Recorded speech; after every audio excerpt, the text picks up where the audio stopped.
Bonnie and Clyde, Love on the Run.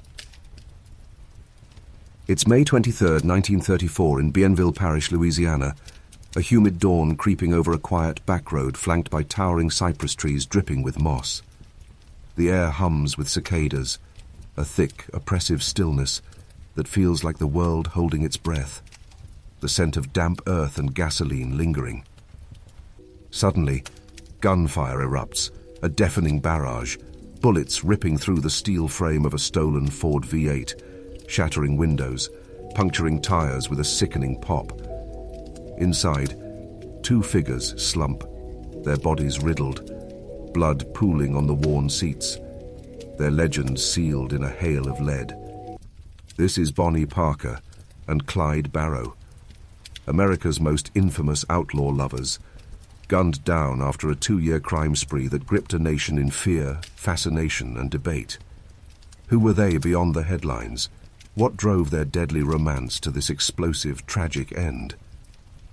Join me, truth seekers, as we chase their full story across the Depression-era dust, from the back streets of Texas to their final stand in this journey through love and lawlessness.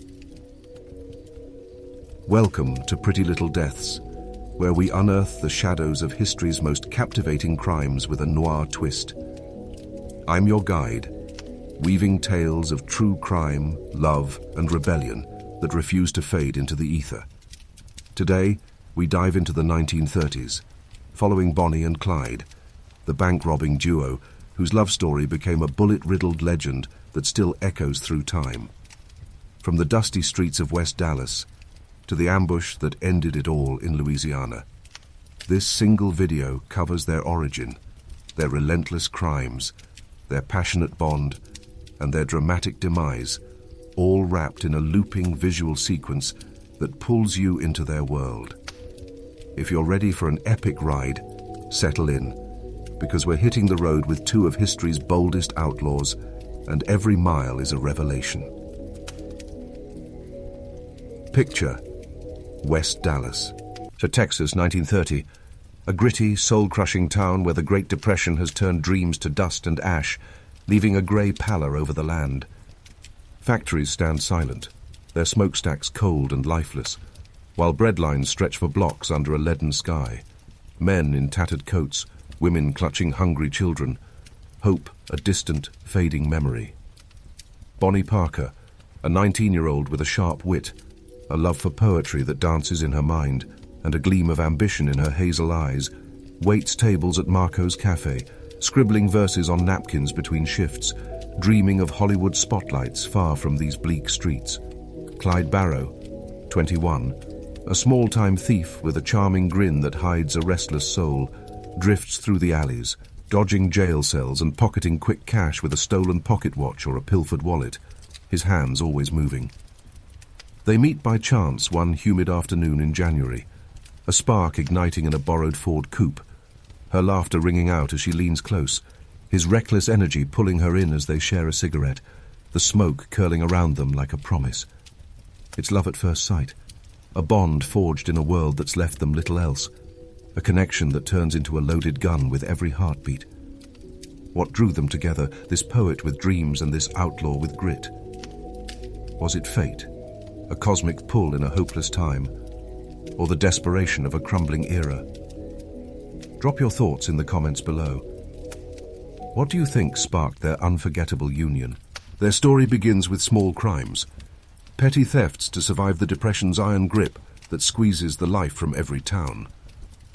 Clyde's already got a rap sheet, a 1926 arrest for auto theft landing him in Waco's jail for a few months, a stint that hardens him, teaching him to despise the law with every fibre of his being, his knuckles white with rage. Bonnie, restless, joins him. Trading her apron for a pearl-handled revolver, she hides in her purse, her heart racing with each new risk, her fingers trembling as she loads the chamber. By 1932, they're robbing gas stations in Stringtown, Oklahoma, small stores in Kaufman, Texas, their names whispered in fear and awe by locals who've lost everything to bank foreclosures. The press loves it, dubbing them the Barrow Gang, a crew that grows with Clyde's brother Buck, a lanky man with a quick draw, his wife Blanche with her sharp tongue and sharper nerves, and young W.D. Jones, eager to prove himself at 16. They're young, bold, and unstoppable, leaving a trail of stolen Fords, scattered cash and bullet holes across Texas, Oklahoma, Missouri, their laughter echoing in the night. But it's not just crime, it's romance. Bonnie's poems like The Story of Suicide Sal, hinting at their doomed love. Her words a cry against a world that's betrayed them, a ballad scribbled in haste. What fueled their fire? Was it a burning love that lit their path, a thirst for revenge against a broken system, or a mix of both in their desperate hearts? Share your take in the comments. What do you think drove them to this dangerous road? The turning point crashes in April 1932 in Hillsborough, Texas, a sleepy town jolted awake by chaos. Clyde and Bonnie are caught after a botched robbery at a hardware store, their getaway car stalling in the mud, wheels spinning uselessly as police close in, sirens wailing. She's released on a technicality, her arrest. But record mysteriously vanishes, a clerk's error or a favor from a friend. While he's not so lucky, dragged off in chains. Sent to Eastham prison, a hellhole of concrete and cruelty where the walls ooze despair, Clyde endures brutal conditions, a guard's beating with a leather strap across his back breaking his spirit, leaving scars that throb with every breath, his hands trembling as he carves a gun from soap, stained with coffee for effect. He escapes briefly with a friend, a daring dash through the woods, but is recaptured, returned to those iron bars, hardened into a man who'd rather die under an open sky. Released in February 1933, he's transformed, vowing never to return, his eyes burning with defiance as he steps into the sunlight. Bonnie's waiting, her loyalty unshaken, standing by the roadside with a smile and a loaded pistol, her hair catching the breeze. Together, they escalate. Bank heists replace petty thefts, the first national in Stewart, Oklahoma, hit with precision, their gang swelling with new faces. Raymond Hamilton, Henry Methvin, their fame spreading like wildfire across the plains. They kill when cornered, a lawman in Atoka, Oklahoma, falling in a blur of gunfire, a civilian in Dallas caught in the crossfire, each death adding to their myth, a tally that haunts their nights with ghostly whispers. Was this love's defense? A shield against a world out to get them? Or a descent into madness fueled by rage and pain? Imagine standing in their shoes, facing that choice with a gun in hand, the law closing in. Drop your reaction in the comments below. By 1933, the Barrow Gang is a national sensation, a headline-grabbing spectacle that electrifies the airwaves. Newspapers splash their faces across front pages, Public Enemy #1 tags plastered on Clyde in bold black ink, while Bonnie's photo, cigarette dangling from her lips, a sawed-off shotgun resting on her hip, captures a nation's imagination, turning her into a symbol of rebellion against a system that's failed the common man. They rob banks in broad daylight, the first national in Stewart, Oklahoma, stormed with masks and bravado, the farmer's state in Bossier City, Louisiana, emptied in minutes, outrun posses in stolen Fords, their speed a symbol of defiance against a world of foreclosures and hunger. But it's not all glory. In Joplin, Missouri, on April 13, 1933, a raid goes horribly wrong. Police surrounding their hideout in a cramped apartment, guns drawn, a shootout erupting that shakes the neighborhood with pistol cracks and shotgun blasts. A cop and a bystander die. The gang flees in a hail of bullets, tires squealing, leaving behind a treasure trove. Photos of Bonnie laughing with a cigar, Clyde posing with rifles, rolls of film developing their story, and her poems scribbled on scraps. A glimpse into their lives that leaks to the press, igniting a media firestorm. The public cheers, seeing them as Robin Hoods against depression banks that snatch homes, while the law closes in. Texas Ranger Frank Hamer tracking their every move with a hunter's precision, his boots heavy with intent. What turned them from heroes to hunted, this shift from adoration to pursuit in the public's eye? If you're hooked, hit that like button and subscribe to Pretty Little Deaths for more tales from the shadows. The Joplin ambush marks a brutal defining shift. On that April day, police surround their apartment, guns drawn, a shootout erupting that shakes the neighborhood. Bullets ricocheting off walls, glass shattering. The gang escapes, Buck bleeding from a graze, but the photos, Bonnie laughing with the cigar clenched between her teeth, Clyde posing with rifles slung over his shoulder, leak, cementing their legend as lovers on the run, a romance framed in gunpowder. The toll mounts relentlessly. In Platte City, Missouri, on July 19, 1933, another shootout wounds Buck, a bullet grazing his head, blood streaming down his face, straining the gang's unity as Blanche screams in panic. Her capture after the chaos, dragged away in handcuffs, leaves them vulnerable. Her tearful arrest a blow to their morale, her cries echoing in their ears. They press on, robbing the National Bank of Iowa in November 1933, a daring daylight heist, running from posses with tires screeching and dust clouds rising.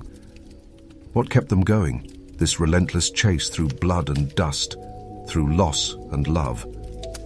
Was it an unbreakable love that held them together, or just the raw instinct to survive against all odds? Drop your guess in the comments. What do you think pushed them forward through the storm? Clyde's prison scars fuel a raging, unquenchable fire. Eastham's brutality, beatings with leather straps across his back, months in isolation cells where the silence screams, shapes a man who'd rather die under an open sky than live caged, his spirit forged in that furnace. In January 1934, he hatches a daring plan, returning to Eastham with Bonnie and the gang, a jailbreak that frees 5 inmates, killing 2 guards in a hail of gunfire, their bodies crumpling as alarms wail, escalating the manhunt to a fever pitch that shakes the South. Bonnie's with him, her poetry darkening with lines like, "Someday they'll go down together." Her resolve a steel wall against the encroaching law, her pen scratching out defiance. They're a team, a unit, their love a shield against a world that's cast them out, a bond tested by every bullet, every narrow escape. But the law's closing in, Hamer assembling a posse of 6, Hinton with his steady aim, Alcorn with his cold resolve, Jordan, Oakley, Galt, tracking their every move with ruthless determination, their footprints a map to doom. This is the build-up, the tension, the love that defies a hail of lead, a dance with death. What do you think sealed their fate, this relentless pursuit that tightened like a noose? Share your theory in the comments. The net tightens with iron resolve in 1934. After the Dexfield Park shootout in Iowa on July 24, 1933, the gang's down to Bonnie, Clyde and W.D. Jones, their numbers thinning, their luck fraying like a worn rope, the weight of their crimes pressing down. They robbed the bank of Benton, Louisiana on April 15, 1934, a desperate grab for cash. But the take is slim, their faces plastered on wanted posters that flutter in every wind. On May 21st, they're spotted in Shreveport, a close call with a patrol car, headlights flashing, their escape a near miss as tires squeal and hearts pound.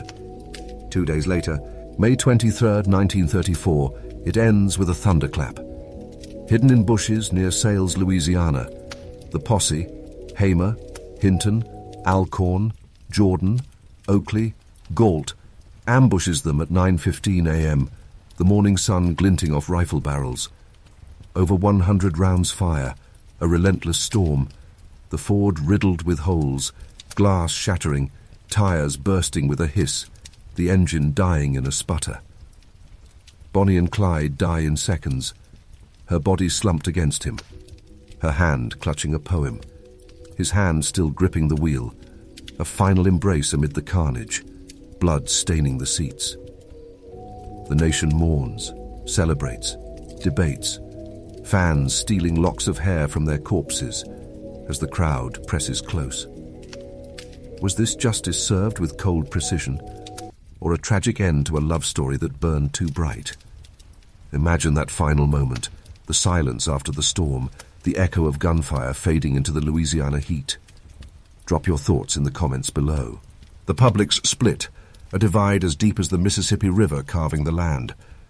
Some see Bonnie and Clyde as folk heroes, striking back at banks that foreclosed homes, leaving families homeless in the Depression's wake, their guns a symbol of resistance.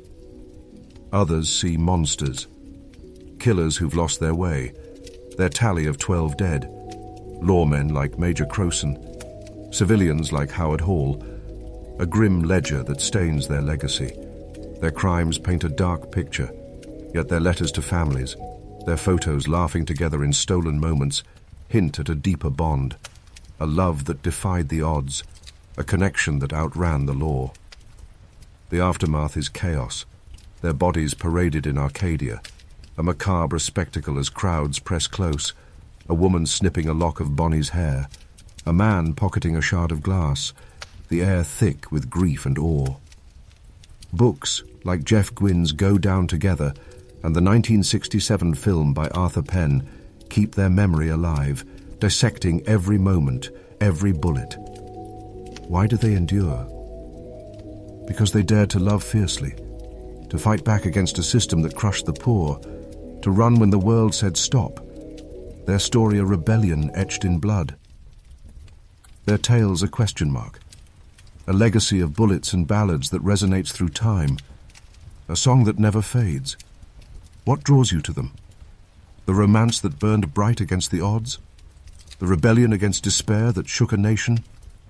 Share your thoughts in the comments. Let's keep their legend alive with every word. Bonnie and Clyde's tale is a mirror to the 1930s, a time of hunger that gnawed at bones, hope that flickered like a dying flame, and rebellion that roared through the dust.